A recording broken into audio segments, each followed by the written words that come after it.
Walthamstow Greyhound Stadium, the Stow, an East London landmark, held its last race night in mid-August. I'll miss it a lot because it's not somewhere I go every week, but it's somewhere I have been going reasonably regularly for quite a number of years. It is the best, and it has the most wonderful...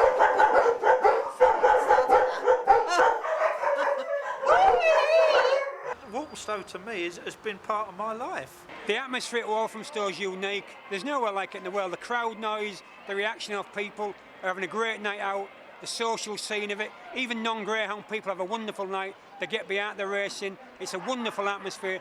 There's just simply nothing like it. It's simply the best. You can't imagine Greyhound racing in London without Walthamstow Stadium. And it is so sad, you know, why something couldn't have been done to have kept it going, I don't know. Walthamstow is a magnificent stadium. Oh, I think there'd be some tears and I think everybody would be upset. We're all going out for a drink after. We used to raise a lot of money for the Hackney Hospice. They used to have charity nights here on a regular basis. We often would raise £15,000. Walthamstow attracted the biggest crowds out of any of the stadiums in the UK. Because this is the best one in the world. This is the best track in the world. There's no other track like it. It is the #1 in this country, and it's seen, if your top, same goes in any business, if your top tier goes, then you're in an awful lot of trouble, and there'll only be one Greyhound track left in London. If you're paying to get in, far left-hand doors, far left if you're paying. Middle doors, 6-pack, Starway, track pack, tickets, middle doors. Any other passes, far right, but if you're paying cash, over on the left if you're paying cash. The Stow was almost certainly the most successful and best Greyhound stadium in the world. It was the flagship for dog racing in this country. It was to Walthamstow what the Eiffel Tower is to Paris. Mass entertainment used to mean cinemas, dance halls and greyhound racing. Not anymore. These days video games and the internet dominate the leisure industry. But what made Walthamstow Dogs such a fantastic night out, and the reason why celebrities flock to have their photos taken there, is that it had a great atmosphere. When the races were run, the atmosphere was electric. You don't get that kind of electricity with a video game.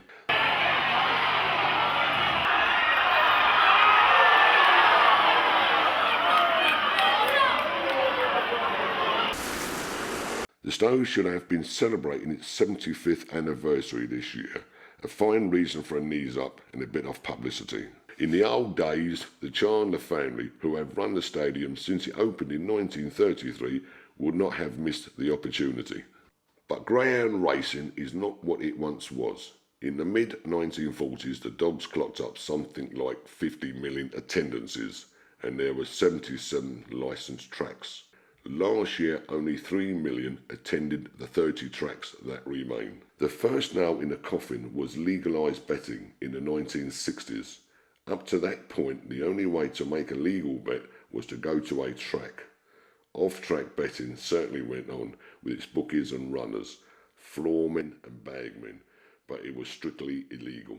At first, when it was made legal, opening hours were highly restricted. Then came late-night opening hours of bookmakers, direct competition with the stadium. Finally, and perhaps worst of all, there was the abolition of the general betting duty in 2001. General betting duty taxed off-course gambling. It never applied to the on-course bookmakers. The tax was abolished because British bookies said they were being driven out of business by the internet. Gamblers could place a bet on their home computer without having to pay the tax. The government acted swiftly to save the bookies, but damaged the dog tracks. Since there was no tax benefit to actually going to the stadiums, many of the heavy punters stopped coming. In May 2008, the Chandlers announced that the stadium had been sold to property developers. Homes are expected to be built on most of the sites. The announcement caused outrage amongst Greyhound enthusiasts.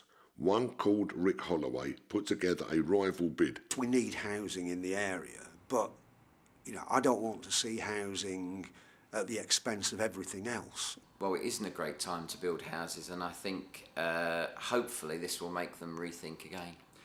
No, there's too many houses in Walthamstow anyway. There's load of buildings gone on. Every time there's a space, it's built on it. No, this would be nice to keep as a racing venue. What we're saying is, you've come under pressure, and for a whole combination of pressures, you've just given up on this.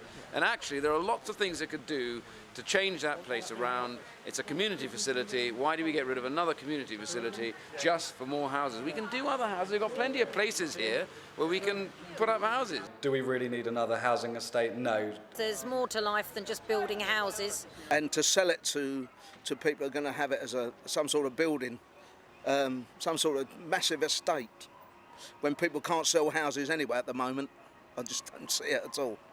Thanks to the huge publicity the stadium got when the announcement that it was closing was made, attendance is shot up. So there does seem to be an audience out there who are prepared to go to the Dogs under some circumstances. Of course, even the phrase, go to the Dogs, has negative connections. Clearly the Greyhound business needs to do some marketing. People are saying, oh, I'm going to go before it closes, even people who've never been there before. The advertisement of the place being closed down, the doors are trebled, our door taking's easy for during the weekdays. This place, this is just like a casino. It's made to print money. It is a money-making thing. Anyone that knows anything about dog racing, and especially if you've got a place like this, if you can't make money, then there's something badly you're doing wrong. For an ordinary small punter, it's a good night out. You know, the ones that are coming now are the ones that are jumping on the bandwagon because the place is closing, and the regular ones are the ones that have kept it going all these years with the freezing cold nights and everything. And it's sad, you know, for them. They're the genuine punters, and as I say, I live in Ruislip. I come all the way here. Almost everybody who talks about the Stow uses the word iconic sooner or later.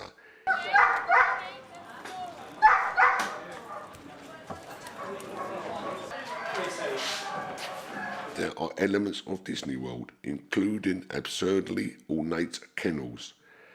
At Walthamstow, you will often be told that the kennels have air conditioning, and they may well do. They are certainly the most ornate kennels you will ever see. There is widespread agreement that English heritage was right to make it extremely difficult to bulldoze them. Oh,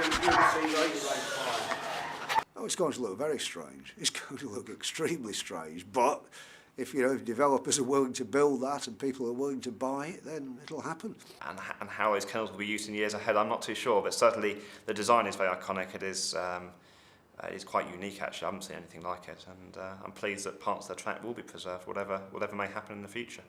A Save the Stow campaign held marches and organised a petition. Campaigners included local MP Neil Gerard and former Conservative Party leader Ian Duncan Smith, both Greyhound owners in their time. Mr Duncan Smith has a retired Greyhound. Neil Gerard owned a dog that ran at the track. At almost the same time as the Grade 2 listing was being announced, the local council was talking to developers about building houses there. A draft planning brief was even produced, giving a tacit nod to house building. And all we do at the moment in this area is get rid of one facility after another. The council is in a good position to talk to the housing developers, London and Quadrant. It knows them very well. L&Q took over a large number of council houses in the area. Clyde Lokes, leader of the Waltham Forest Council, was not prepared to appear on this documentary to put the council's point of view. A pity really, since he could also have answered charges made by the Chandlers that the Stow had been forced to have far more staff than any other stadium as a result of unusual interpretations of health and safety regulations locally. No doubt the council acted in good faith. Planning officers were told that the stadium could not survive because it was unprofitable. It was impossible for them to check since talks were secret. Besides, everyone knew the Chandlers were experts when it came to running Greyhound stadiums. How could they be wrong? So my message to the council is, you should take a view about this and publicly back this campaign.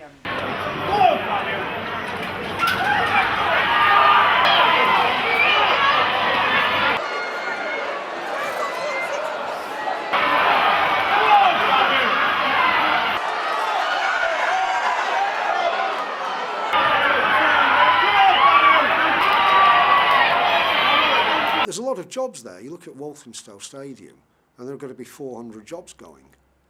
Now, most of them will part-time rather than full-time, but there's a lot of people who have part-time jobs there. You know, evenings, 3 evenings a week, working in the bars, in the restaurants, on the totes, and they're all going to lose their jobs, and they won't find replacement jobs easily. On an average Saturday night, you're looking over 400 staff. A lot of these people have been very loyal to Walthamstow. They've been there for 20, 30 years, a lot of them. They've obviously done a lot of hours for nothing as well, because, you know, like working a few extra because they love the place, and it's sort of like a second home to people. It's not just about money. One of the security officers, his grandmother works there, his mother works there, he works there, his daughter works on the tote. I'm going back to school cleaning if I can get the jobs, because I don't want to stay at home. You need the money. You can't live on a pension. 64 quid a week. It's impossible. Probably end up going for security. I know there's a few jobs at Romford Stadium, and they're asking for security at Romford and a few other places. But I will wait and see what happens. I will wait and see how it tides out. There were supposed to be 14 races for the last nights, but one failed to happen. The hare refused to run. There was a mechanical failure, so there was 13 races. Unlucky for the Greyhound business. At about 11:30 the crowd began to leave, but some thought that such a big occasion had to be marked in some way. A few decided to get up on the track and walk round. That few turned into hundreds, and then the souvenir hunting began. The police were called, but a certain amount of damage was done. It was not an obvious contribution to the Save the Stow campaign. A sad way to end. Greyhound racing is one of a declining number of public entertainments where alcohol is freely available, yet there is never any trouble. If someone does start to get unduly boisterous, another member of the crowd will soon put them in their place. Most of those who have been privileged to spend a pleasant evening in the summer sunshine at the Stow will be sorry the place has gone, even those who have lost a bob or two from time to time. O.P., the man who invented the mechanical hare, believed he was striking a blow against cruelty. He saw greyhound racing as a way to stamp out a cruel sport like hare coursing, but that was nearly 100 years ago. Maybe in the 21st century we have different values. If so, anglers and pigeon fanciers had better watch out. Rick Holloway and Richard Codd still dream of running the best dog stadium in the world, promising a super race with prize money never before dreamt of in the sport. I will make money. I will show them how you make money. It's not sitting in your ivory tower. The Save the Stow consortium is believed to have offered about £35 million for the stadium, or a £250,000 a year lease. Well, it is a lot of money, but everything's dear in this day and age. Even a pint of milk's gone through the roof, so nothing's cheap anymore. So that's life, that's business, and that's just how it is. We need the track to stay as it is. That's one of the most important things. If it's run down left and neglected, this is why I believe now, while parties could set back, if we get some kind of short lease good to keep people in work, which is number one issue, that's the biggest issue. Obviously, there's so much unemployment with the credit crunch to keep people in jobs, and I certainly wouldn't be looking at putting people off. I'd be trying to put more people on. With the crowds I believe this place can generate, I'd be offering jobs, certainly not cutting jobs. Yeah. Because social becomes before a profit. That's how my father taught me. Nothing wrong with profit, it makes a welder on. But there is a social side to life that comes well before profit. After the excesses of the last nights, there was still the cleaning to be done. My name is Brian Alford and I worked there for 31 years managing the car parking.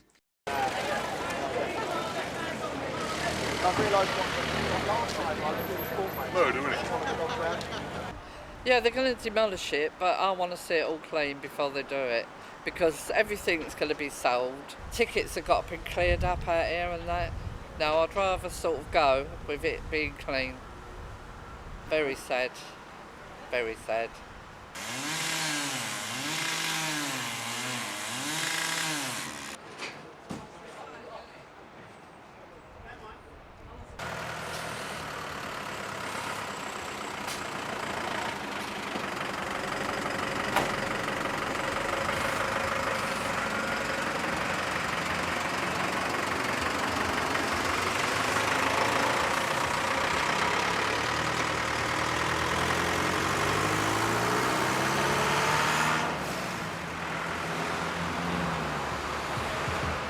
got stress-busting ears, these dogs, haven't they? You can fiddle with these things all day.